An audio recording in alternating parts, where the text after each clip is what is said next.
So yun, okay, KGX, kamusta kayong lahat? Pag-usapan muna natin to, breaking news, si Pi Network is papasok na sa BitGet sa Feb 20. So ayan, no? Naka-announce na dito sa mismong platform natin. Ngayon pa lang, sasagutin na natin kaagad yung marami nagsasabi sa Pi community na walang pump and dump ang Pi Network. Meron yan. Papasok siya sa mga exchange. No? Once na pumasok sa mga exchange yan, automatic na ang pump and dump niyan. Okay? Okay lang sana kung maging stable yan. Stable coin. Diba? Kunyari, Pi Network, stable coin. Kumbaga ganun siya. No? Okay yun. Pero wala akong nakitang stable coin na 314,000 US dollar. No? Ang price daw niya, stable, 314,000 US dollar. Parang tinaasan niya pa ang Bitcoin, okay? So alam niyo naman ang Bitcoin nasa 21 million ang market cap, ay ang total supply. Ang Pi is nasa billion ang total supply ng Pi. Kung titingnan niyo ilang market cap, no? Magkano? Ilang pondo ang kailangan para marating niyo yung 314,000, 'di ba? US dollar na presyo ng isang Pi, 'di ba? Kumbaga ano na 'yan, sabi ko sa inyo, maraming pro sa Pi, pero marami ding pumasok na kulto sa Pi. Okay? Tapos yung mga naniwala dun sa mga kulto na yun. Okay? Ako for me, hindi papasok ng ganyan yan, no? Yung ibang mga Pi members, nakikita ko, ang lalaki ng mga ipon nila sa Pi, pero yung mismong prediction nila, ang baba lang, di ba?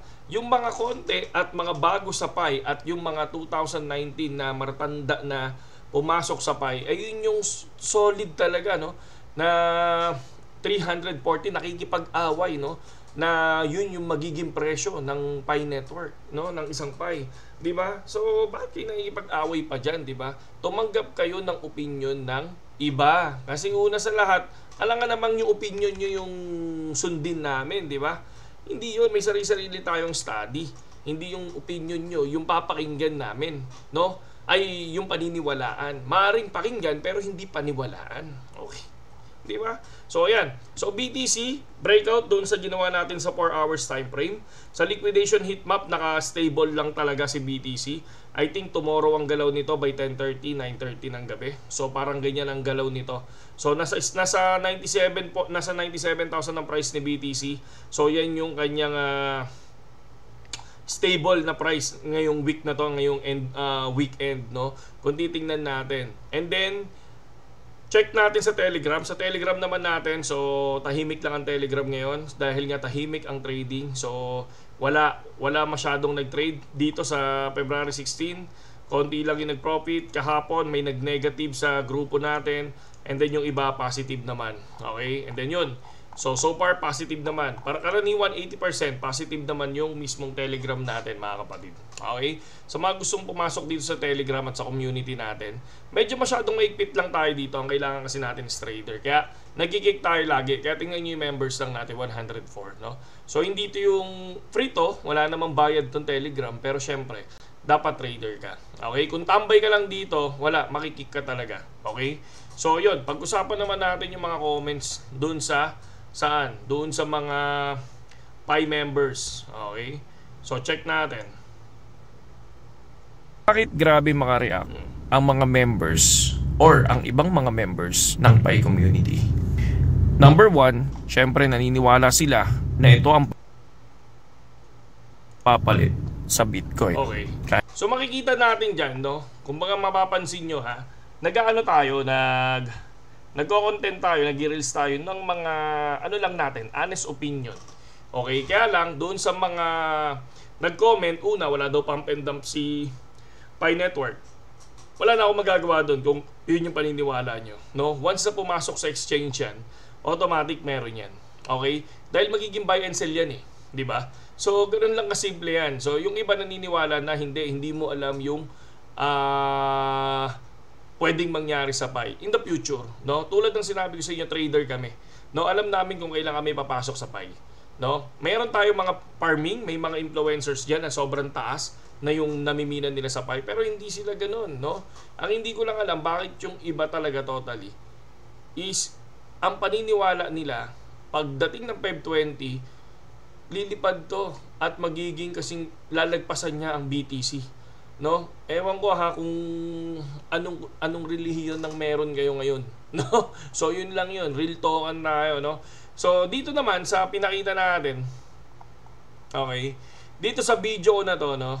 So ayaw nila maniwala, ayan, 4,000 ang price. Syempre dinidepende yan sa market cap, di ba? Sabi ko nga sa inyo, once na pumasok ang kung gusto mo makuha yung 4,000 range ng price ng Pi Network, so ilan ba ang total supply, di ba? Ilan ba yung nag-circulate na supply sa kanila? Times mo yung 4,000, yun yung kailangan mo na market cap. Okay, sabi nila hindi daw ganun ang Pi. No? Bakit hindi ganun ang Pi? Papasok nga sa mga exchange eh.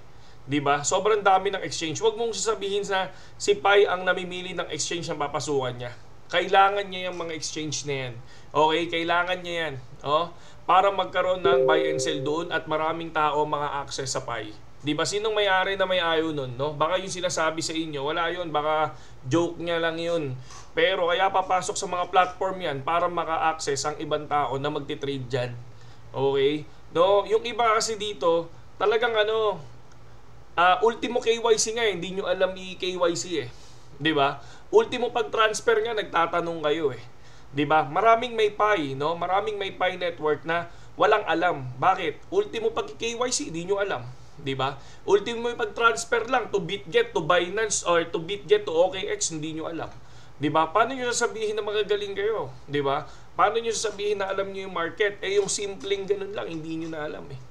'Di ba? So, wala lang, no? Yun lang yung tingin ko doon, no? Yun lang yun. Tulad ng sinabi ko sa inyo, honest opinion, no? Honest opinion sa Pi community. Dahil napakadaming talaga, no? Sobrang daming hindi mo alam kung saan nila kinukuha yung mga knowledge nila about sa coin, about sa Pi. Pero tulad ng sinabi ko, hindi ko kayo masisisi dyan.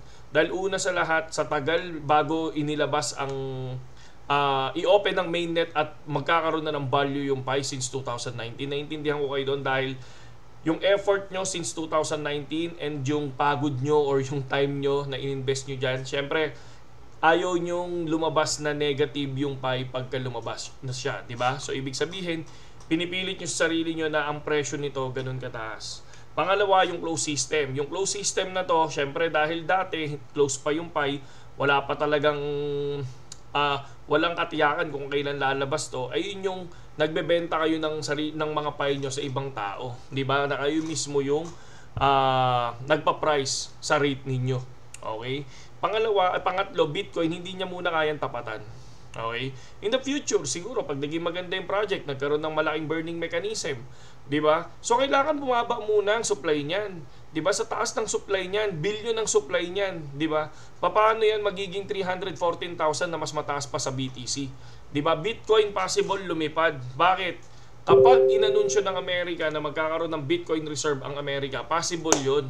Ang mga investor papasok dyan. Di ba? So, ang Pi, una, China yan. So, paano mag-i-invest ang US dyan? Agad-agad. Paano, di ba? So, tingnan natin, Vietnam pala yan. Paano mag-i-invest ka agad ng United States dyan? Di ba? Or yung mga states, di ba? Paano sila magkakatiwala dun sa project? Lalo-lalo na kung magkakalaban na bansa yan. Di ba? So, yun lang yun. Pwedeng i-pump nila yan, tapos magkaroon ng hype, no?